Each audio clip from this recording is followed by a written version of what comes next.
लेकिन कुछ बच्चे क्या होते हैं, सर नोट्स बना रहे हैं दिमाग ऑफ करके, देखा लिखा देखा लिखा, क्या लिख रहे हैं उसको कोई लेना देना नहीं है, समझ भी रहे तो अधूरा समझ रहे हैं, अपने जबरदस्ती के डाउट्स बना रहे हैं, ऐसा हो जाए वैसा हो जाए, फंडामेंटल क्लियर नहीं है, ऐसा हो जाए वैसा हो जाए, जबरदस्ती के मॉडिफिकेशंस कर रहे हैं फिजिक्स में।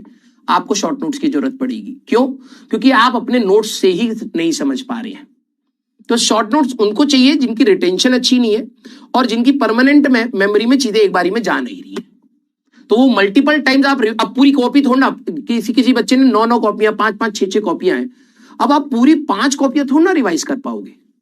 तो आप कोशिश करोगे कंसाइज फॉर्म में जाने के लिए। तो अभी आपके मान लो कि 30 पन्ने में एक चैप्टर खत्म हुआ, तो आपने उसको कंसाइज करके 10 पन्नों में ले आए। फिर 2-3 बार रिवाइज करोगे तो हो सकता है 2 पन्ने में चला जाए, फिर 2-3 बार और रिवाइज करोगे, हो सकता है 1 पन्ने में, वन साइड में ही आपका चैप्टर खत्म हो गया, मेन पॉइंट, बाकी चीजें परमानेंट मेमोरी में। तो ये आपको प्रैक्टिस के साथ करना पड़ेगा। क्लियर है क्या? Yes sir, we should do PYQs only. Yes, only PYQs. देखो दुनिया में क्वेश्चंस की कमी नहीं है, ठीक है, दुनिया में क्वेश्चंस की कमी नहीं है। आप करते चले जाएंगे, सवाल आते रहेंगे, लेकिन हाँ रेलिवेंट सेट को उठाइए, उसको ट्राई करिए। जेईई एडवांस में भी आप अपने क्वेश्चंस को ट्राई करना चाहते हैं, बिल्कुल करिएगा, हताश मत होइएगा। मैं आपको पहली रीजन बता रहा हूं, जेईई एडवांस का खेल अलग होता है, वो क्रिटिकल थिंकिंग के ऊपर होता है और धीरे धीरे वो चीज डेवलप होती है। Once you get to the JEE Mains level, you get most of the questions correct, that means आपकी क्रिटिकल थिंकिंग अब धीरे धीरे बननी स्टार्ट होगी। It will take time, right? तो जेईई एडवांस की भी आपको बिल्कुल ट्राई करनी चाहिए, हम लोगों ने उसको पढ़ाया है।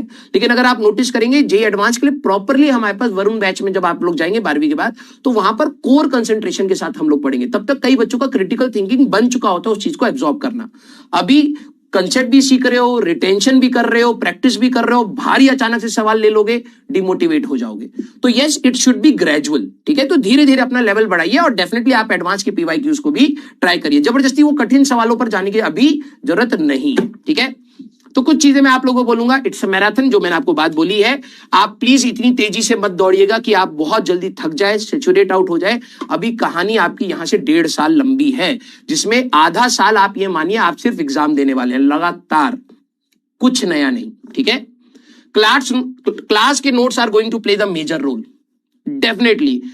कई बच्चे होते हैं जो 100 मार्क्स से भी नीचे स्कोर करते हैं जेईई मेंस में, उनका सीधा एक कारण है कि आपने नोट्स नहीं पढ़े। गारंटेड, मैं लिखित तौर पे बोल सकता हूं, क्योंकि हर टीचर क्लास में जब नोट्स बनाता है तो वो सारी कैटेगरीज को कहीं ना कहीं टच करने की कोशिश करता है, जिससे एक होलिस्टिक अप्रोच बन जाती है बच्चे की। आपने क्लास ही नहीं पढ़ी 100 मार्क्स से नीचे, श्योर शॉट, ठीक है?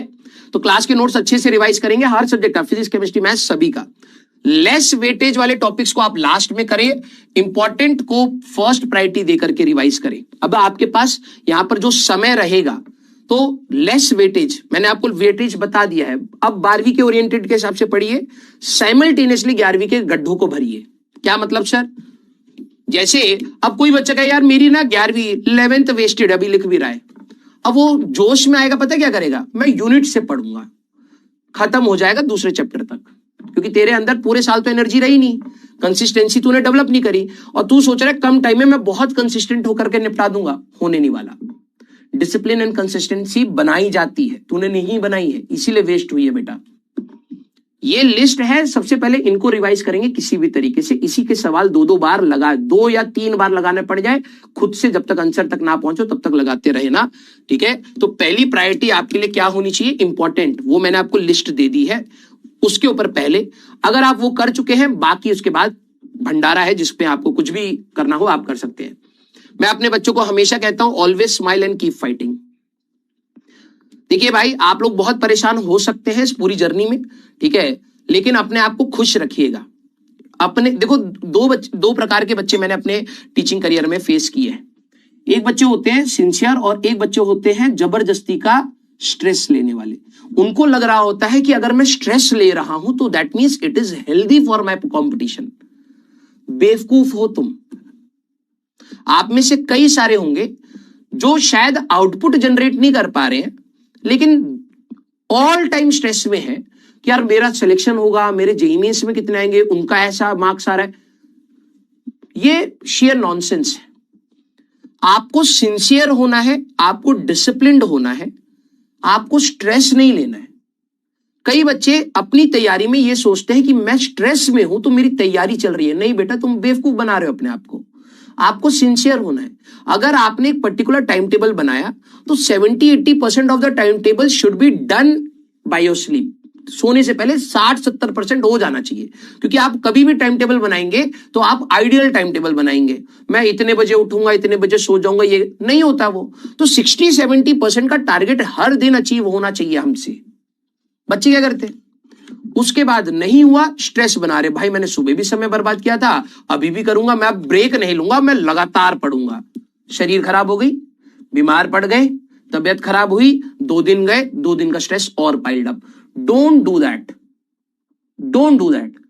आप अपने आप को टॉर्चर मत करिए इस तैयारी में। ये तैयारी कठिन है तो सिंसियरिटी डिमांड करती है, कॉम्प्लेक्स नहीं है। मैं हर बार कहता हूं, एक्चुअली में जो बच्चे ओवर थिंकर्स होते हैं वो उसको इतना कॉम्प्लिकेटेड तैयारी बना देते हैं। ये भी करेंगे, वो भी करेंगे, ये भी बता दो, वो भी बता दो, सब दे दिया। लिटरली बता रहा हूं, अगर आज उनका टेस्ट लेना और जितना पढ़ा है उतने का ही, तुमसे टॉपिक कोई पूछ लेना कि भाई तू एक चैप्टर बता दे जिसमें तू कॉन्फिडेंट है सबसे ज्यादा, उसका अगर तेरे से तमीज से टेस्ट ले लिया जाए, उसमें मार्क्स ना आए 50%। बट आपके अंदर क्या डिमांड रहती है, भाई कुछ नया पढ़ने से, कुछ बच्चों को रहेगा ये, कुछ नया पढ़ लूंगा तो मेरा सिलेक्शन हो जाएगा। नया नहीं, जो पढ़ा है उसको सही तरीके से जवाब देने से सिलेक्शन होता है। तो अपने ना इस एटीट्यूड को जो आप लोगों ने 11वीं क्लास में कहीं ना कहीं बना लिया है, इसको चेंज करिए बेटा, क्योंकि समय अब बहुत कम रहेगा आपके पास इन सारी चीजों पर काम, क्योंकि दोबारा से कंटेंट आएगा। तुम्हारी अभी 13 कॉपी 15 कॉपियां भरी हैं, इसका डबल अभी होने वाली है, क्योंकि अभी 12वीं भी है। इतना ही कंटेंट है, लेकिन यस, अगर आपने मेहनत करा होगा थोड़ा आसान लगेगा, कंटेंट इतना ही आपको मिलने वाला है। तो आप सोचिए, आपको इतना कंटेंट अपने दिमाग में रखना है सो दैट आप एग्जाम में उसको यूज कर पाए। तो आप अपने आप को प्रेशर कुकर मत बनाइए, हमेशा खुश रहिए और हाँ, मेहनत करते रहिए, उसका कोई विकल्प नहीं है, कोई विकल्प नहीं है। मैं एक चीज और लिखी थी, ठीक है, लाइफ इज अनफेयर। आप में से कई बच्चे ऐसे होंगे जो अगले साल शायद, मैं बहुत सारे बच्चों के कमेंट्स पढ़ता हूं तो मुझे ये सबसे ज्यादा दुखद लगता है, बच्चे दूसरे की सक्सेस से बहुत जलते हैं, ठीक है, जिसने मेहनत करा और फिर कहते हैं कि यार उसका दिन था, वो लकी था, ठीक है, मान लिया। मैं खुद कहता हूं लाइफ इज अनफेयर, लेकिन मैं इसको लेकर के रोता नहीं, ठीक है।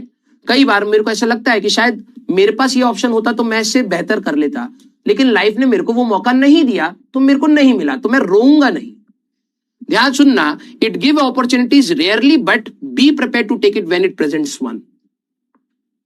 मैं हमेशा अपने बच्चों को यह बात कहूंगा कि आप अपने आप को काबिल बनाइए। लाइफ अनफेयर है, हो सकता है आपको मौका ना दे, लेकिन अगर मान लो किसी दिन किसी चीज का भी मौका दिया तो उस दिन गधे जैसे बैठ करके ये मत बोलना मेरे से तो होगा ही नहीं, जाने देता हूं।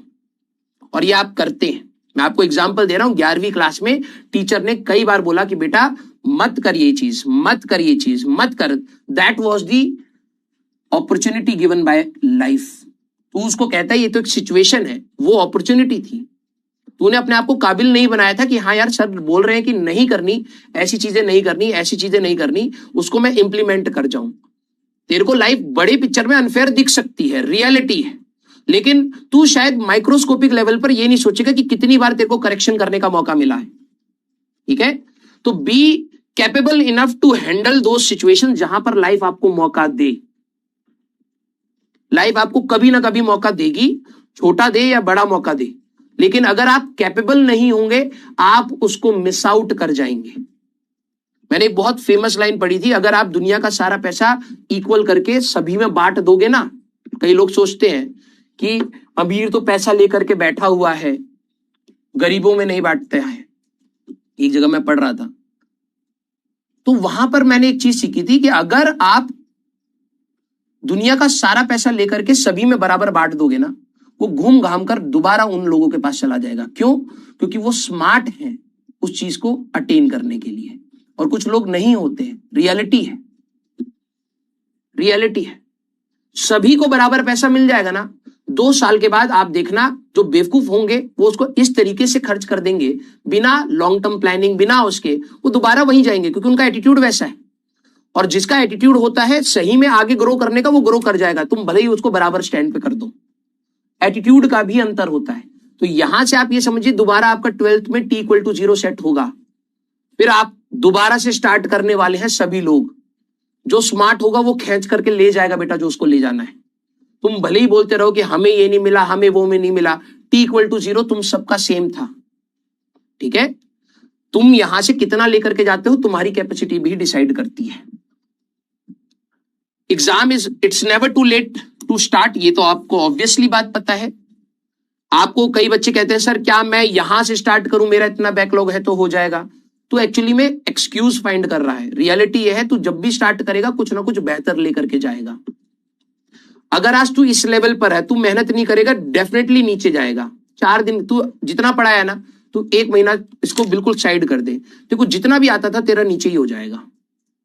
लेकिन अगर तेरे को जो भी आता है ना, तू 1 महीना बस इस पे रिवीजन करता चल। मैं ये नहीं कह रहा हूं तू यहां से यहां जाएगा, तू यहां से यहां जरूर होगा। तो जब तुम एफर्ट्स डालते हो राइट डायरेक्शन में, it always take you ahead. तो मैं आपको कह रहा हूं कि कभी भी आपको ऐसा नहीं होना चाहिए कि यार मैं काफी लेट हो गया हूं, जिस दिन जागो उसी दिन सवेरा है बेटा। ठीक है, अगर आप बीच में ऐसे रास्ते पर पड़ जाते हैं जहां पर आपको लगता है शायद आपने चीजें खराब कर दी हैं, 12वीं के मिड में भी हो सकता है, अभी भी हो सकता है, प्लीज T=0 अपना सेट करके दोबारा स्टार्ट करिए। यहां से भी कई चीजें आप अटेन कर सकते हैं।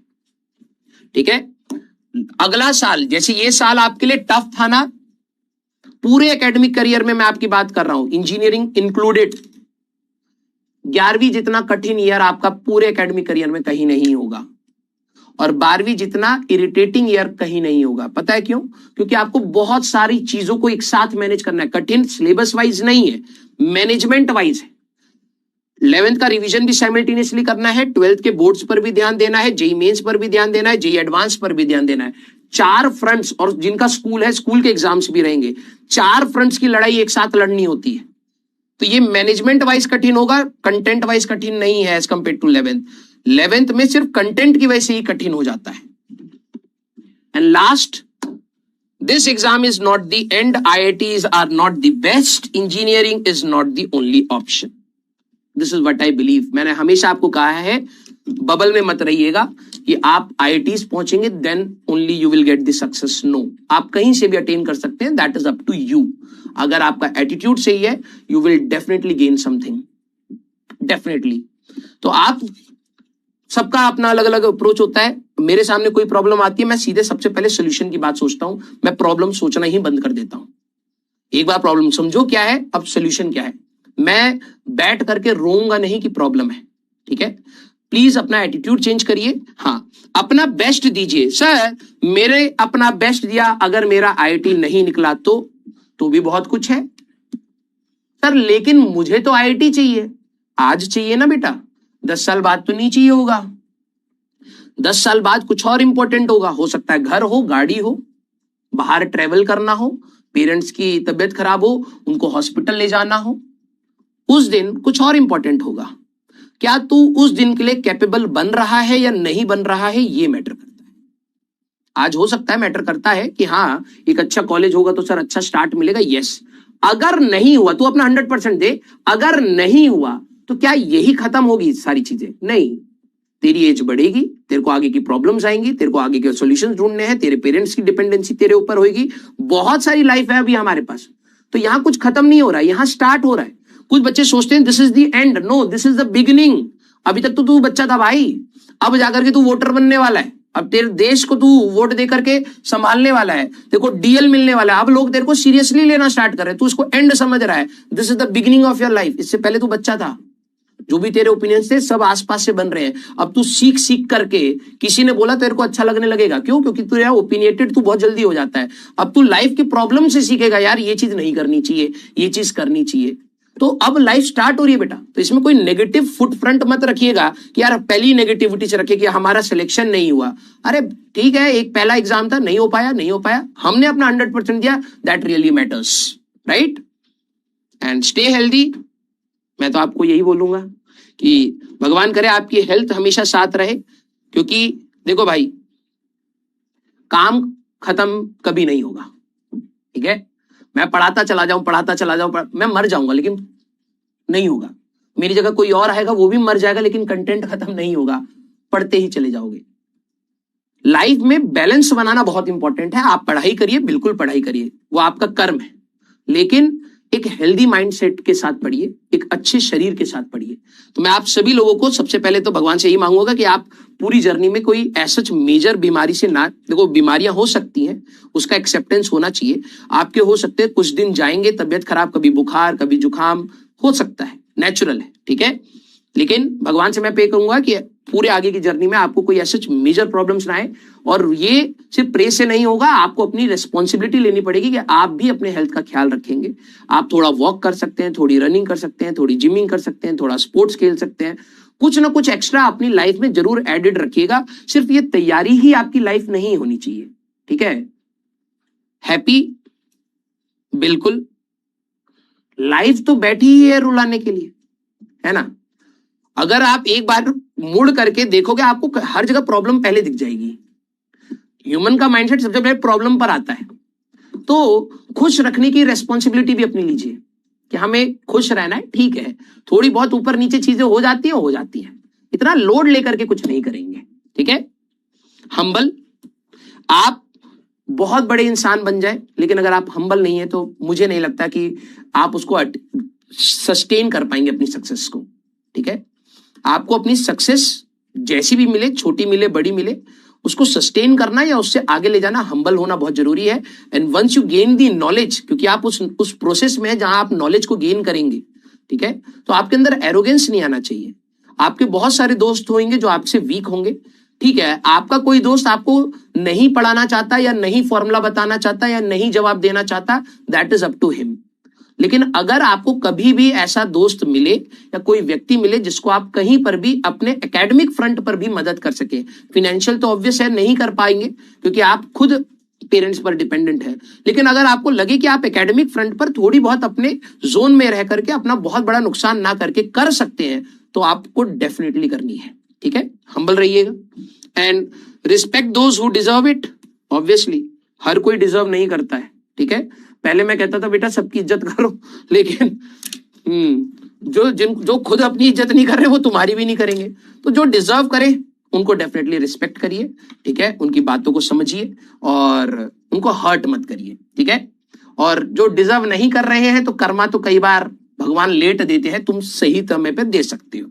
मुझे अब ये लर्निंग हुई है, ऑल्दो मैंने टैटू बनवा रखा है कर्मा का, लेकिन अब मुझे लगता है कई बार कर्मा लेट मिलता है, तो राइट टाइम पर देने की रेस्पॉन्सिबिलिटी भी हम पर ही होती है, तो जवाब देना जरूरी होता है।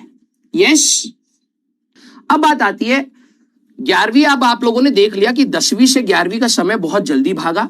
मेरे वर्ड्स को बहुत ध्यान से सुनना, बहुत कमियां रही होंगी। ये कमियां आप लोग प्लीज ध्यान रखना कि आप सभी के अंदर क्या क्या कमियां रही, इसको 12वीं में हमें नहीं करना है। आप ये समझिए सिर्फ 1 साल बचा है आपके जे एडवांस में, इस तरीके से सोचिए, क्योंकि बीच में 5-6 महीने सिर्फ एग्जाम चलेंगे। दिसंबर के बाद आप टोटली एग्जाम मोड में होंगे, टीचर्स आपके पिक्चर से हट जाएंगे, you will be in the front line और आप ही को एग्जाम से लड़ना पड़ेगा। हाँ, हम लोग बीच बीच में आपके साथ खड़े होते हुए दिखेंगे आपको, लेकिन जिन बच्चों को आदत है कि सर आप हाथ पकड़ के चलो तो ही चलेंगे, आप बताओगे तो ही होगा, ऐसे नहीं कर पाओगे दिसंबर के बियॉन्ड। क्योंकि दिसंबर के बियॉन्ड आपके पास अपने प्री बोर्ड्स होंगे, बोर्ड्स के प्रैक्टिकल्स होंगे, आपको अपने मॉक टेस्ट देने होंगे, जेई मेंस हो जाएगा, उसी में आपका बोर्ड्स होएगा, फिर उसके बाद आपका जेई मेंस 2 होगा, फिर आपके पास एडवांस होगा, कुछ बच्चे बिट्स भरेंगे, कुछ बच्चे WBJE भरेंगे, और भी फलाना ठिकाना बहुत सारे फॉर्म्स होते हैं, आप भरोगे, सीधे आप जून तक एग्जाम फ्रंट पर रहेंगे। And it's not easy to maintain that status. बीच में इतना गंदा सिचुएशन आता है कुछ बच्चों का कि पूरी 2 साल की मेहनत खराब कर लेते हैं, दिमाग काम करना बंद हो जाता है। तो इसलिए मैं कहता हूं बहुत लोड लेकर के पढ़ाई नहीं करना है, बिल्कुल सिंसियर होकर के पढ़ाई करना है, टेंशन फ्री होकर के पढ़ाई करना है। क्योंकि ये जो हमारी रेस है ये स्प्रिंट नहीं है, ज्यादा तेज दौड़ोगे खत्म हो जाओगे, गारंटी बता रहा हूं। ये बहुत आराम से मैराथन टाइप का है। धीरे धीरे अपनी एनर्जी को कंजर्व करिए और धीरे धीरे अपने आप को प्रोग्रेस में रखिए, ठीक है।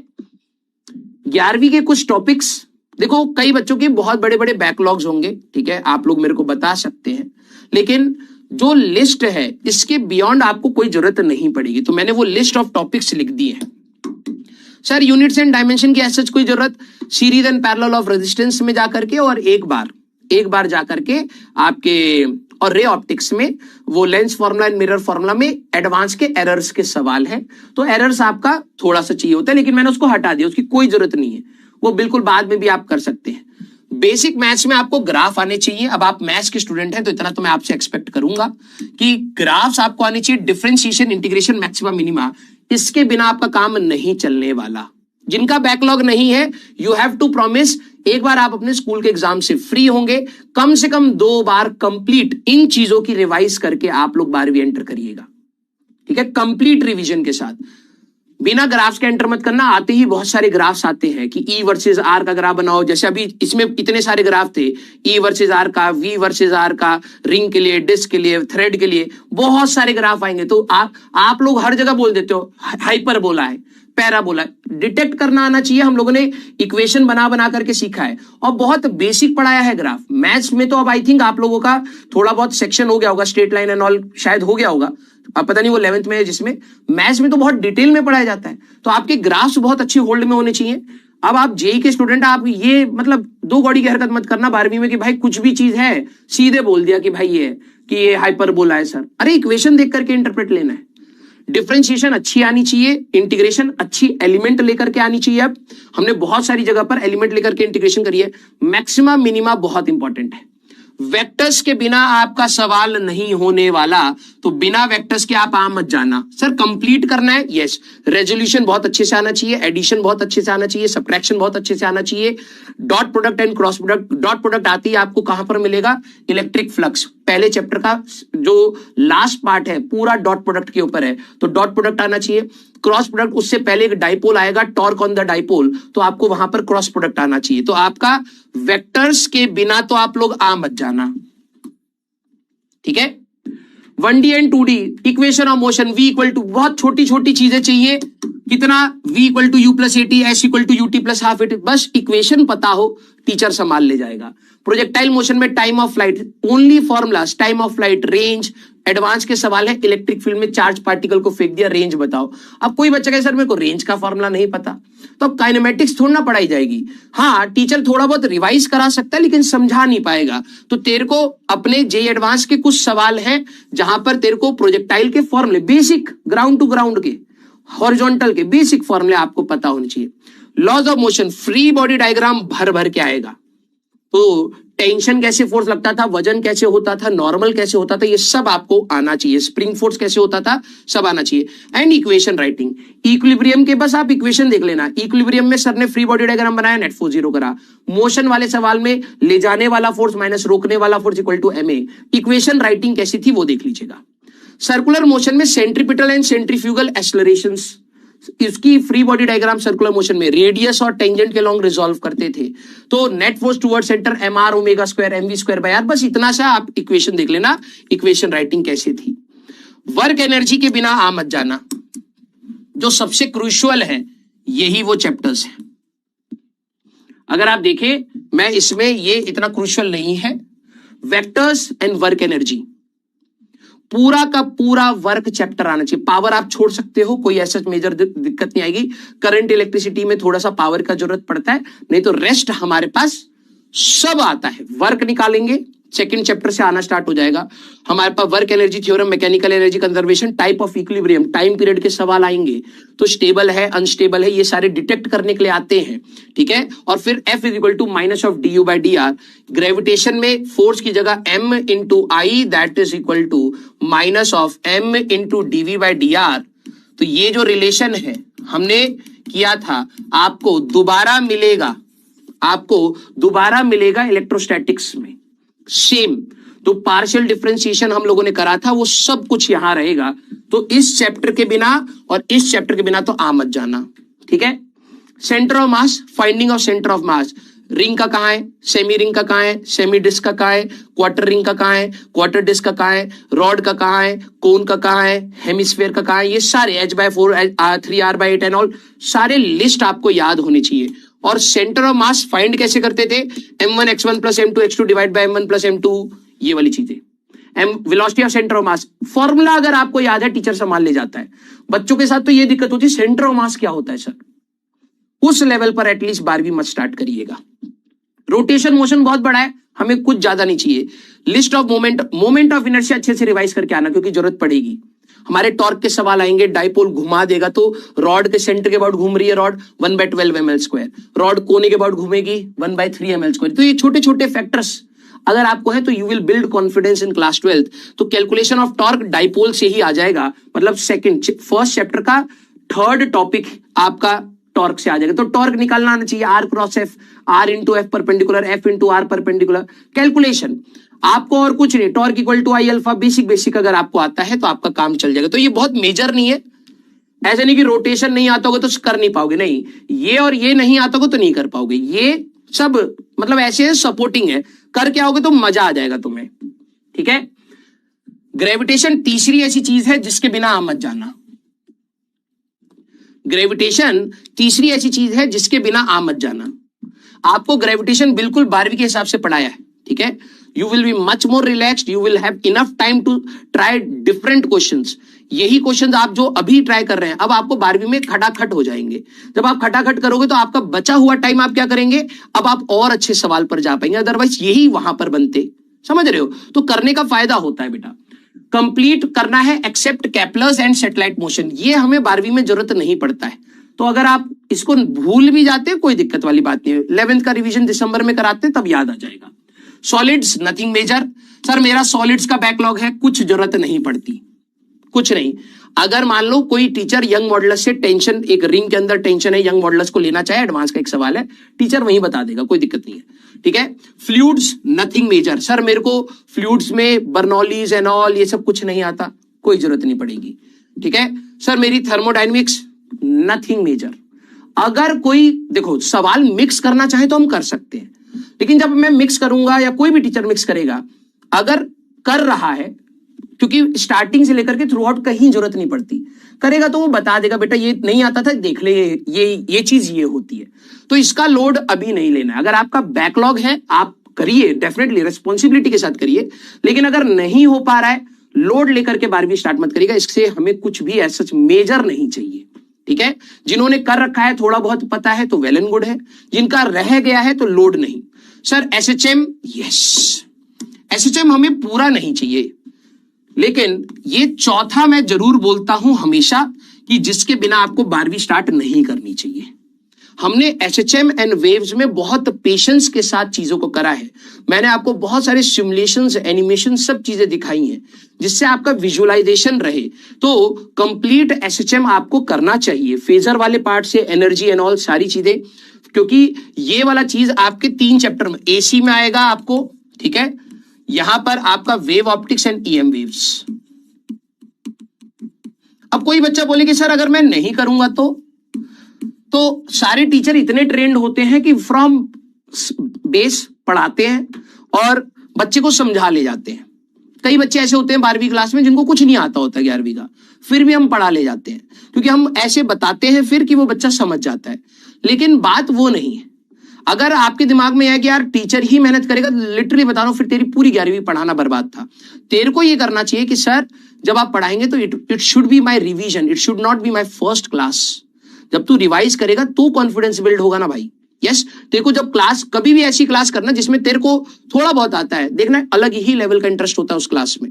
तेरे को सवाल बनेंगे जल्दी जल्दी, तू इंटरप्रेट जल्दी करेगा तो you will feel more confident in that class. और लास्ट है वेव्स। इंटरफेरेंस तुम्हें मिलेगा पूरा का पूरा। मैंने बताया था कि इंटरफेरेंस मैंने आपको मेजॉरिटी पढ़ा दिया है, थोड़ा सा ही पार्ट हमारे पास रहता है पोलराइजेशन एंड डिफ्रैक्शन। बाकी यंग डबल स्लिट एक्सपेरिमेंट की पूरी कहानी हम लोगों ने यही कर ली है, ठीक है। तो आपका ईएम वेव्स जब आपका स्टार्ट होगा, ऑल्दो ये बहुत छोटा सा पार्ट होता है, 1-2 लेक्चर का चैप्टर है, लेकिन भर भर के सवाल है। इसकी पूरी कहानी मैंने आपको यहां पर बता दी है। Nothing will be different. ये याद रखना बेटा, बिना इन 4-5 चैप्टर के आ मत जाना। अगर आप सही में 11वीं में स्ट्रगल कर रहे थे और 12वीं में एक अपर एंड लेकर के आना चाहते हो, एक